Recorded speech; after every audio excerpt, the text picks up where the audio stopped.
company can make a whole bunch of money, but if they ain't making a lot of profit from that thing, then they just running in a whole bunch of money. It's like an entrepreneur saying, yeah, we made 7 figures this year. And we say, well, how much did you keep? Oh, I'm in the negative. Well, you ain't made no 7 figures. You brung in 7 figures, but you ain't keep 7 figures. All right, man, today we gonna go into the depths of the ingredients that make up a stock price. That's right, for all my people that's out here and that's wondering why stocks go up and down outside of emotion, we gonna really tap into the 8 ingredients that I feel are essential that you need to know before buying a stock, right? When I look at a stock, the last thing I look at is the stock price. Now, people like, Trap, how the hell you missed the stock price? Well, I don't mean I don't see the stock price. It means once I look at these 8 things, and then it helps me determine, oh, now I can understand the stock price. Now, of course, one of the things you can't take into account is just investor emotion. I want you to always understand that the stock market is a forward-looking mechanism, right? Matter of fact, that's a video that I'm gonna get into later on,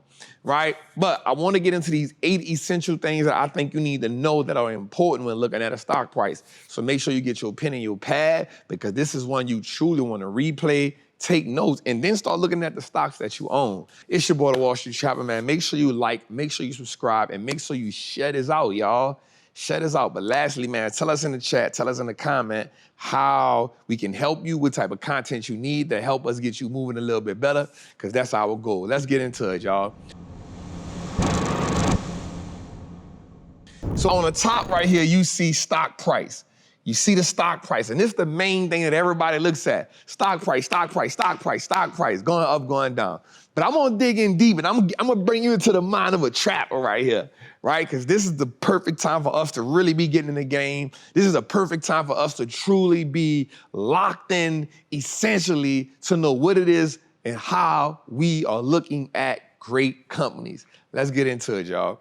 So the first thing on my list is cash flow, free cash flow. So you wanna understand, like, what does the company look like after they pay all their bills, right? That free cash flow is essential for you, right?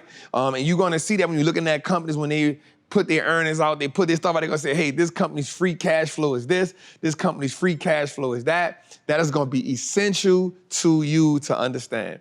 The next thing on that is the balance sheet. Why? Because this is gonna tell us all our assets. This is gonna tell us all our liabilities. This is truly about the financial health of a company. I preferably love a company that has a positive free cash flow that is growing over time. Now, you wanna see that free cash flow growing because that's the money they're gonna use to acquire other companies, and you wanna make sure that's real good.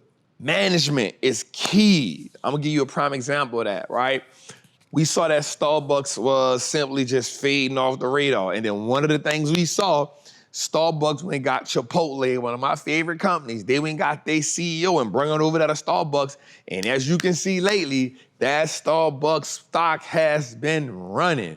Prime example why a great CEO is so good. Another thing, let's look at Intel, that company, right? A company that was just thought about being washed out. What did they do? They brought in a CEO that everybody loves. And if you notice, that stock has really been doing well for a company that we thought was dead and out the water. So you want to see a great CEO. And how do you know if a company has a great CEO? You want a CEO that is putting out a letter to shareholders, and in every earnings call, you want to see them backing up everything they saying they was doing. You want to see them transparent. You don't want to see them making excuses. You want to be able to hold their feet to the fire. And you want to see them taking accountability. You want to see them painting a picture of the future for the company. And you want to just see they are managing the company really well, right? Check out what they've done before. So that is good. Next one is a competitive advantage. Listen. This is so great. We know these as moats, right? That competitive advantage, right? What is it that makes this company better than every other company in its industry, right? So we're looking at certain companies, like let's think about NVIDIA, right? What is it that makes NVIDIA such a phenomenal company? It's not the fact that they just put out a great product, right? They're producing more product. They keep getting bigger. Watch this. The CEO goes down to management, the structure of the team, right? Management, that competitive advantage is so good, right? Think about this, a company like Nike, it's been losing its competitive advantage to who? People like Hoka on cloud, right? They've been losing that competitive advantage. Why? Because Greater companies are coming in. We see Hoka shoes everywhere. We see other companies coming in, right? Competitive advantage. Think about Costco, right? Costco is dominant. They actually do better than Sam's, right? They actually do better than a lot of places. Why? Because Costco doesn't shift the weight onto the consumer, right? Costco don't mind losing on the products and services so they can make the money on the what?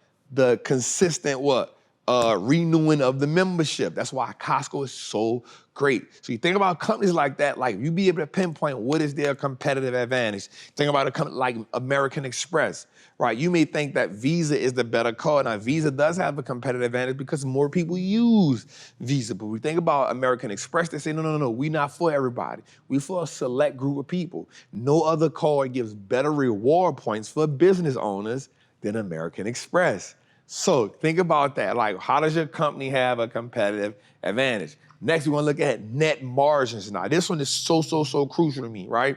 Because this tells us how much of the revenue is a profit, right? So a company can make a whole bunch of money, but if they ain't making a lot of profit from that thing, then they just running in a whole bunch of money, right? Somebody say, yeah, like an entrepreneur saying, yeah, we made 7 figures this year. And we say, well, how much did you keep? Oh, I'm in a negative. Well, you ain't made no 7 figures. You bring in 7 figures, but you ain't keep 7 figures. So this net margin is really good because the higher the net margin, the better. This is telling us about companies that do really well. They bring in a lot. That's why I say, if you're looking at a company that's bringing in a lot of revenue, the next thing I want you to look at is what is the net margins, because that tells us how much of that revenue is turning into profit. So that's essential for us.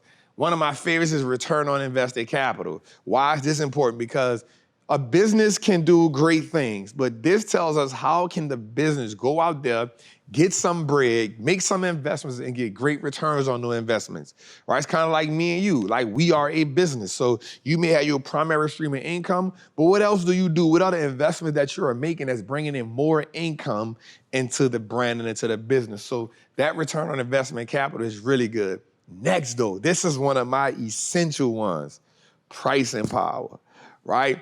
Does your company have pricing power? Listen, can the company that you're investing in consistently increase its prices and not lose customers? Think about it. Apple keep on increasing those prices, but they're not really losing iPhone users. Now, they're not bringing them in. We're not buying them like we were because people like, you already sit on it for a couple of years, but they keep increasing the prices, right? A great company can increase its prices at least 4% a year and its people not move and not complain about it. Pricing power is essential. Next on my list is debt. Like, I like a company that doesn't have a lot of debt. Zero debt is always great. That's why I love Mark Zuckerberg and Facebook. The company has zero debt, so it's like unlimited amount of things they can do.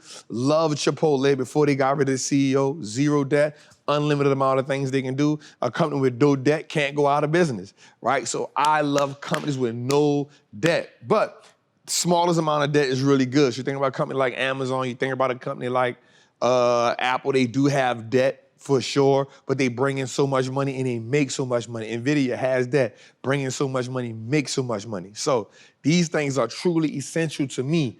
And this is how you get your stock price. These things are great. So a company that has great free cash flow, right? A company that has a great balance sheet, a company that has great management, a company that has a sweet competitive advantage that cannot be denied, a company that has nice net margins, a company that has a sweet ROIC, a company that has pricing power, and a company that has little to no debt.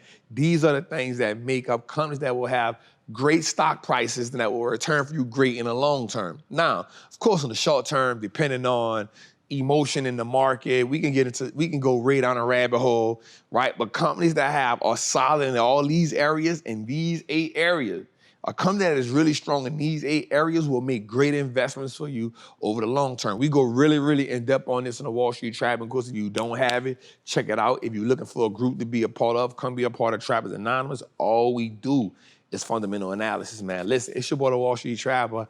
I hope that this video really helped you out a little bit more than where you were, especially in these times, because we know a lot of people need help. A lot of people need guidance, man, and that's what we're here for, man. So listen, make sure you like, make sure you subscribe, but most importantly, man, make sure you check out our show, Trapping Tuesdays, each and every Tuesday at 7 p.m. Eastern on the Wall Street Looks Like Us Now Network, man. Salute.